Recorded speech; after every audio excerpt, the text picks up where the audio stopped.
Recording 63. You will hear a telephone conversation between two friends called Julie and Nick about cheap accommodation in the city of Darwin, Australia. First, you have some time to look at questions 1 to 6.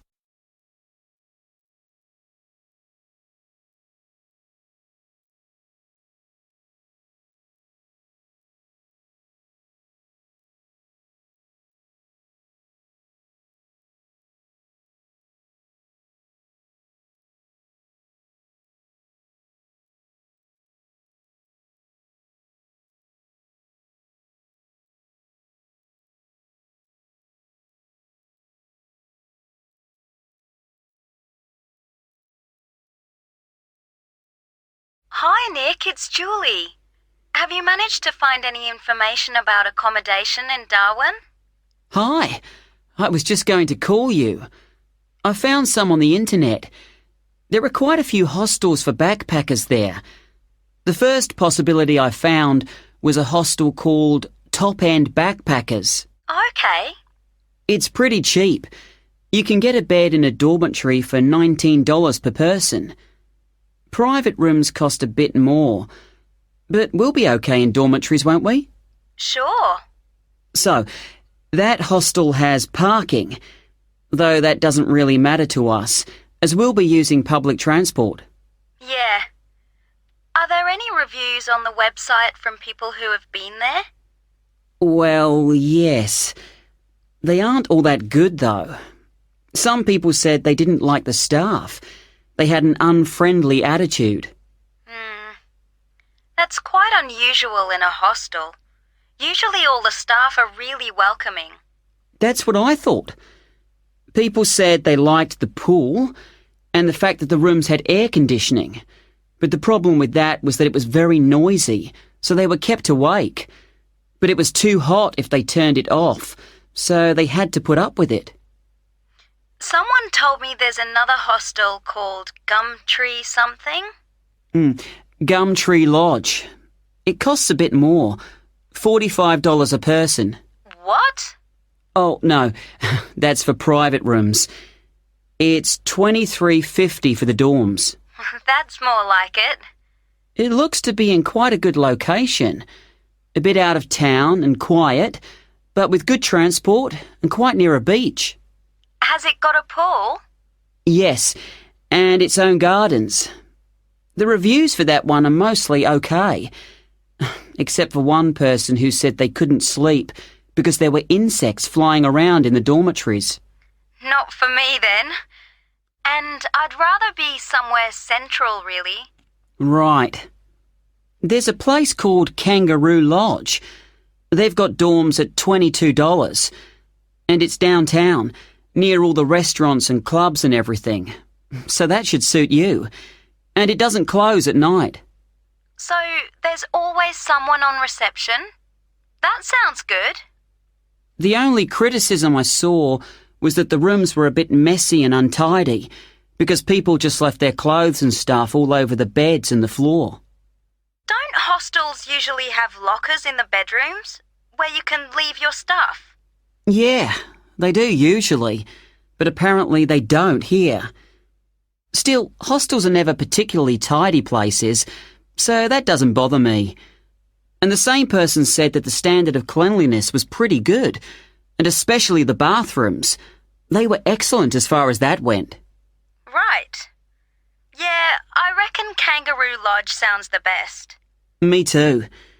Quite a lot of people reviewing it said it was really fun there. Like every night everyone staying there got together and ended up having a party. So it sounds like it's got a really good atmosphere. Okay, let's go for that one. Before you hear the rest of the conversation, you will have some time to look at the questions 7 to 10.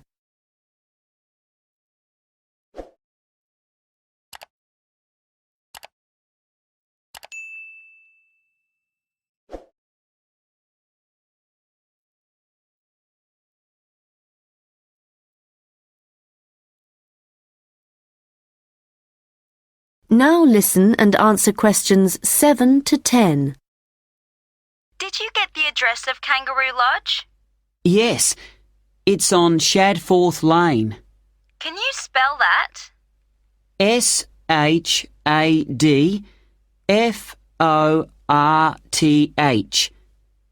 It's near the transit centre, where the intercity buses and the airport buses drop you off. Cool. I'm really looking forward to this. I've never stayed in a hostel before. Do they provide bed linen, sheets and things? Yeah. And you can usually either bring your own towel or hire one there, but they don't usually provide those for free. Okay. And what happens about meals? Well, you don't have to pay extra for breakfast. It varies a lot in different places, but generally it's okay. And there's usually a cafe where you can buy a snack or a hot meal for lunch. But actually, if you're really travelling on the cheap, usually for every 5 or 6 rooms, there's a kitchen where you can knock up a snack, and that saves a lot of money. Great. Right, well, shall I go ahead and book that? That is the end of section 1. You now have half a minute to check your answers.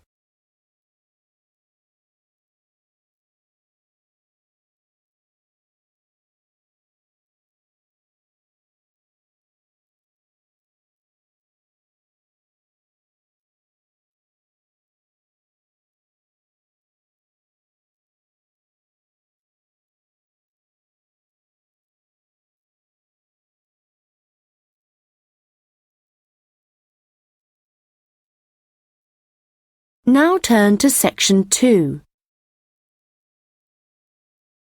Recording 64. You will hear a guide at an outdoor sculpture park talking to a group of visitors. First, you have some time to look at questions 11 to 16.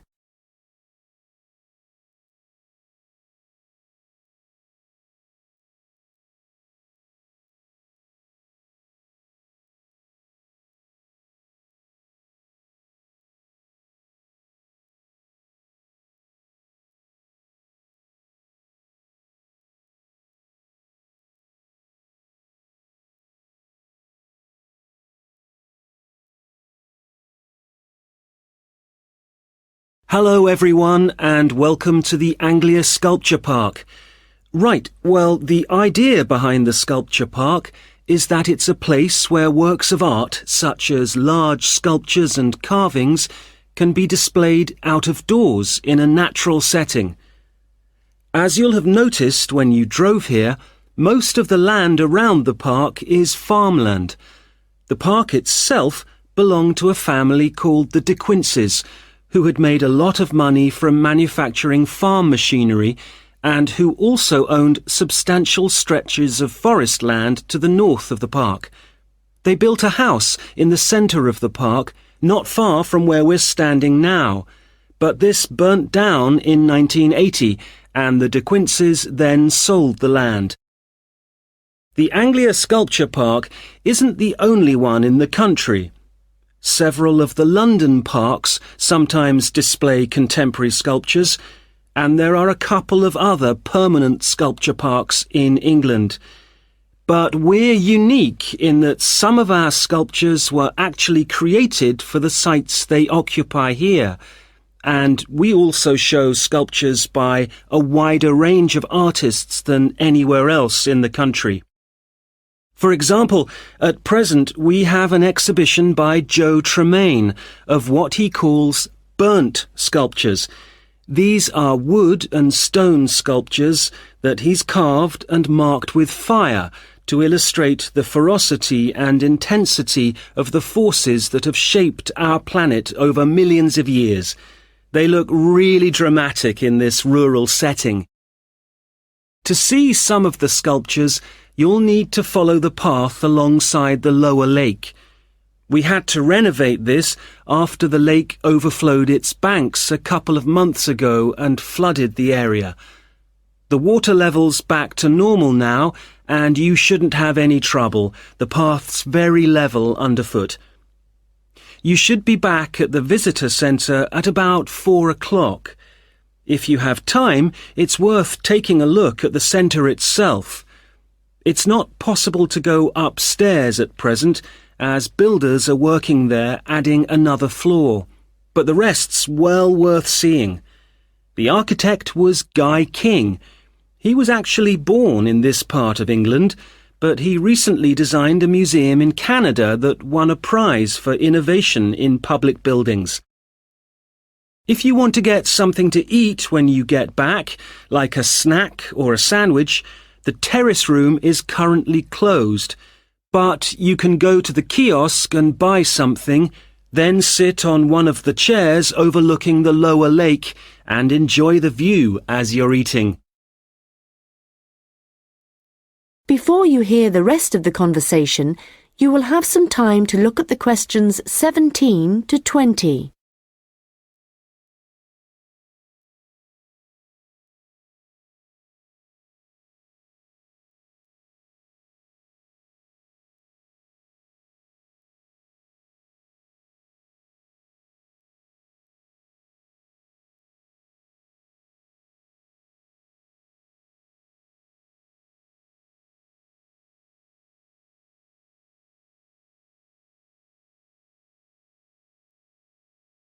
Now listen and answer questions 17 to 20.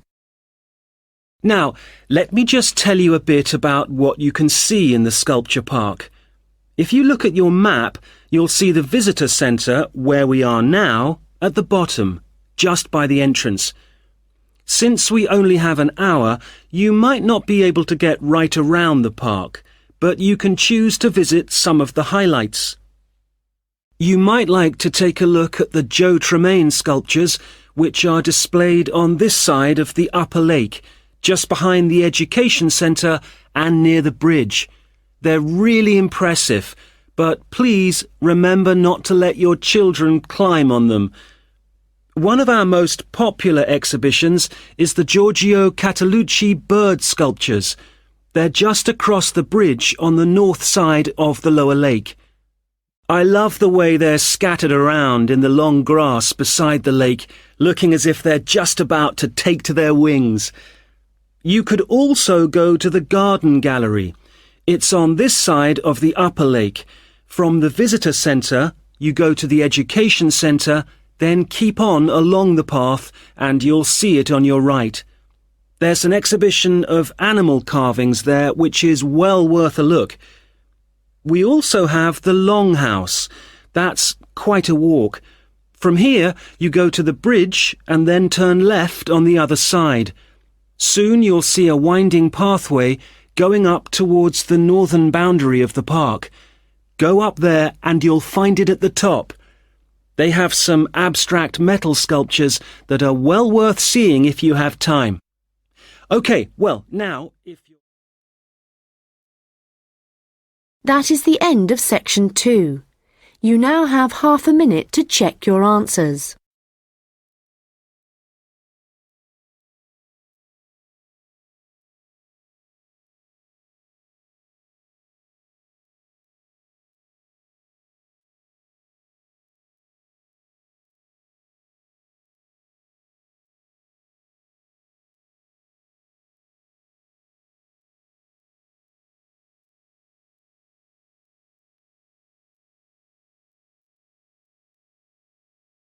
Now turn to section 3.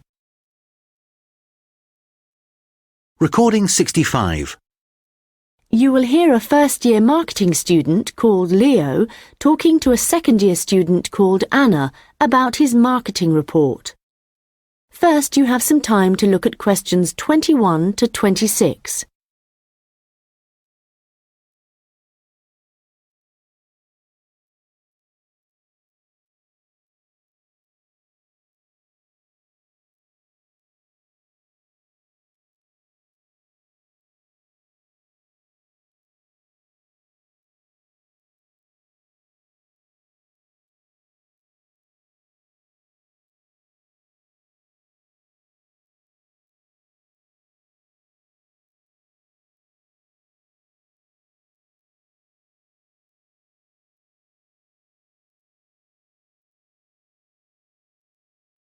Anna, I wanted to ask you about my marketing report.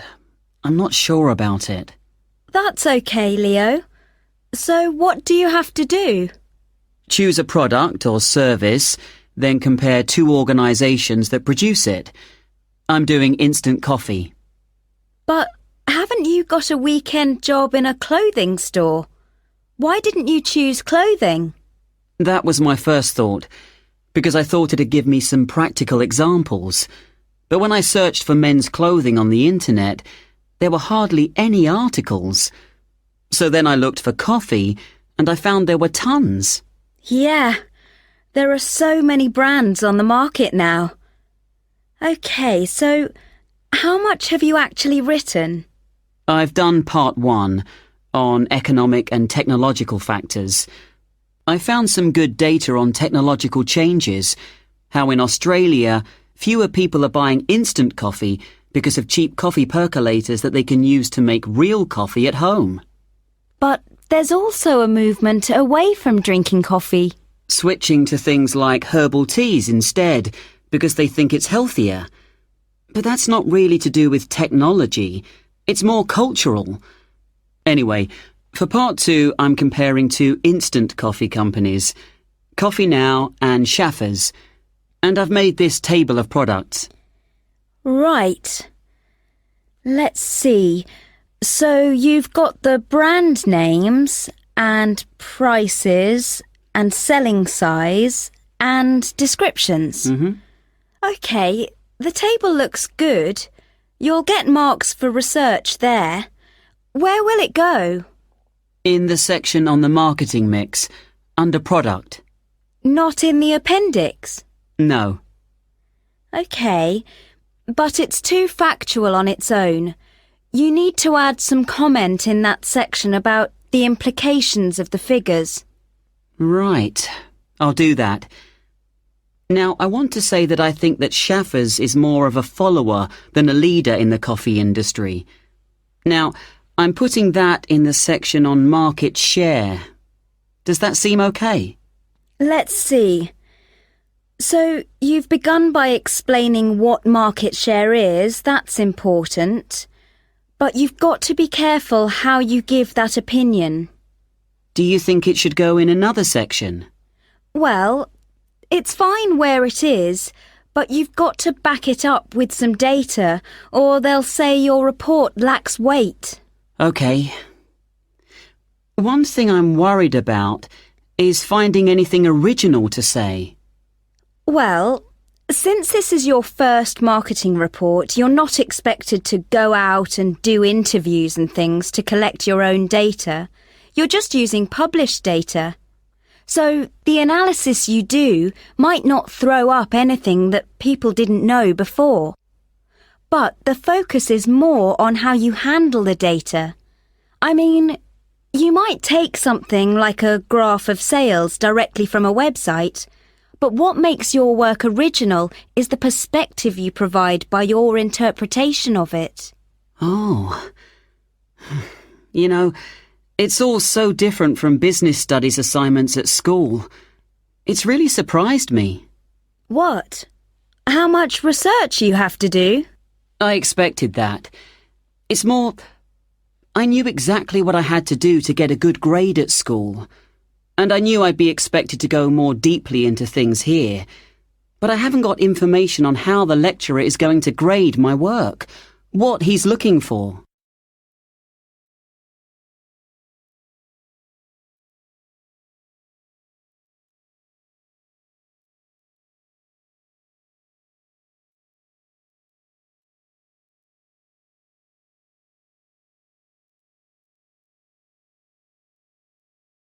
Now listen and answer questions 27 to 30. Well, one thing you have to remember is that in a marketing report, you've got to have what they call an executive summary at the beginning. I forgot that and I got marked down. Yeah, I've drafted it. I've got an overview. Have you got something about the background there? Yeah. Good. So, I've just made a summary of the main points. I wasn't sure whether or not I should have my aims there. No, that's too personal. The executive summary is just like what a manager would read to get a general idea of your report if he was in a hurry. Right.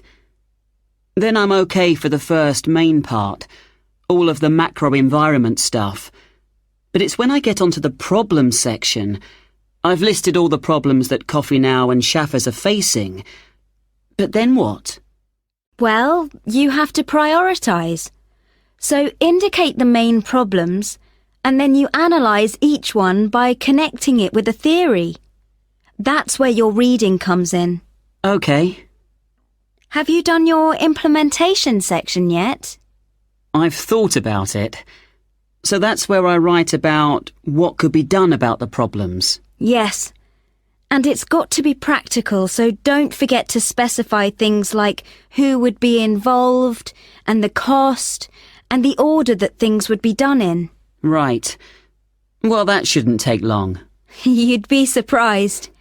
Actually, that's the bit that tends to get badly done because people run out of time. That and the conclusion. Oh, any hints for that? Well, it's got to draw out the main points from your report. So it's got to be quite general. You need to avoid introducing new stuff here. It's got to sum up what you've said earlier. Okay. Thanks, Anna. That's been a big help. That is the end of section 3. You now have half a minute to check your answers.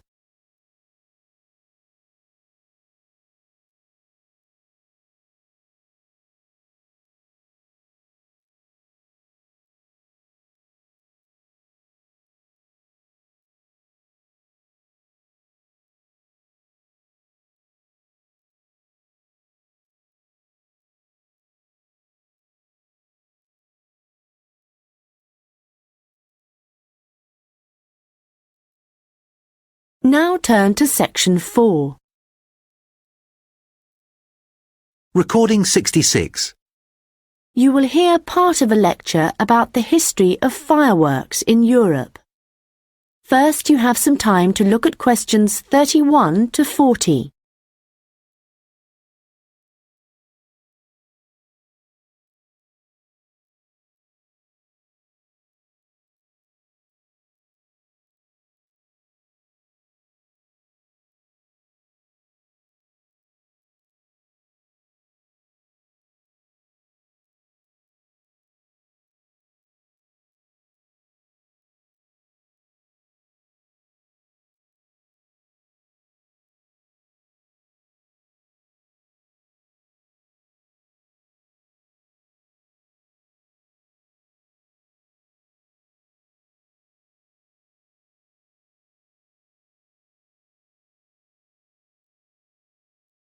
Now listen carefully and answer questions 31 to 40. An interesting aspect of fireworks is that their history tells us a lot about the changing roles of scientists and technicians in Europe. Fireworks were introduced from China in the 13th century. Up to the 16th century, they were generally used for military purposes, with rockets and fire tubes being thrown at the enemy. But they were also sometimes a feature of plays and festivals, where their chief purpose was related to religion. By the 17th century, the rulers of Europe had started using fireworks as a way of marking royal occasions. Technicians were employed to stage spectacular shows which displayed aspects of nature, with representations of the sun, snow and rain. These shows were designed for the enjoyment of the nobility and to impress ordinary people. But fireworks also aroused the interest of scientists, who started to think of new uses for them. After seeing one firework display where a model of a dragon was propelled along a rope by rockets, scientists thought that in a similar way humans might be able to achieve flight, a dream of many scientists at the time. Other scientists, such as the chemist Robert Boyle, noticed how in displays one firework might actually light another, and it occurred to him that fireworks might provide an effective way of demonstrating how stars were formed. Scientists at the time often depended on the royal courts for patronage, but there was considerable variation in the relationships between the courts and scientists in different countries. This was reflected in attitudes towards fireworks and the purposes for which they were used. In London, in the middle of the 17th century, there was general distrust of fireworks among scientists. However, later in the century, scientists and technicians started to look at the practical purposes for which fireworks might be employed, such as using rockets to help sailors establish their position at sea. It was a different story in Russia, where the St. Petersburg Academy of Science played a key role in creating fireworks displays for the court. Here, those in power regarded fireworks as being an important element in the education of the masses, and the displays often included a scientific message. Members of the Academy hoped that this might encourage the royal family to keep the Academy open at a time when many in the government were considering closing it. In Paris, the situation was different again. The Paris Academy of Sciences played no role in staging fireworks displays. Instead, the task fell to members of the Royal Academy of Painting and Sculpture. As in Russia, the work of the technicians who created the fireworks was given little attention. Instead, the fireworks and the spectacle they created were all designed to encourage the public to believe in the supreme authority of the king. However, science was also enormously popular among the French nobility, and fashionable society flocked to demonstrations such as Nicolas Lemery's display representing an erupting volcano. The purpose of scientists was basically to offer entertainment to fashionable society, and academicians delighted in amazing audiences with demonstrations of the universal laws of nature.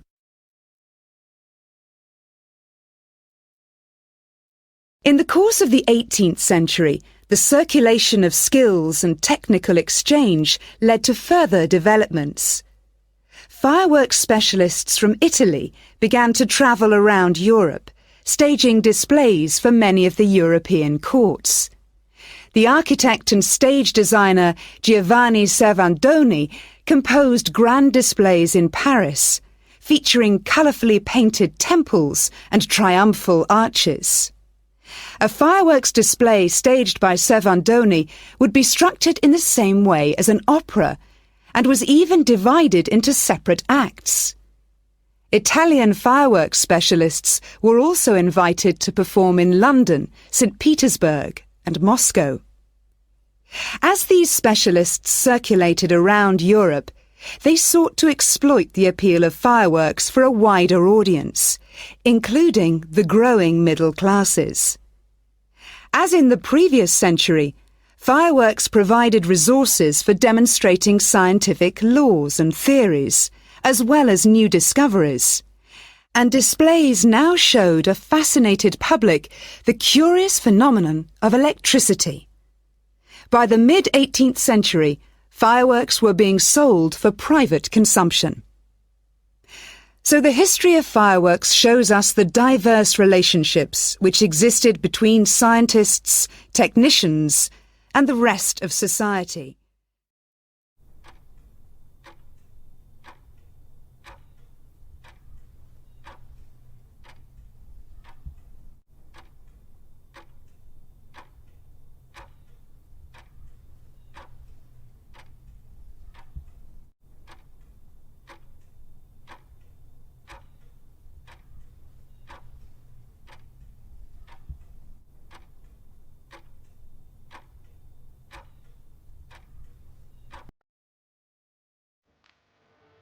That is the end of the listening test.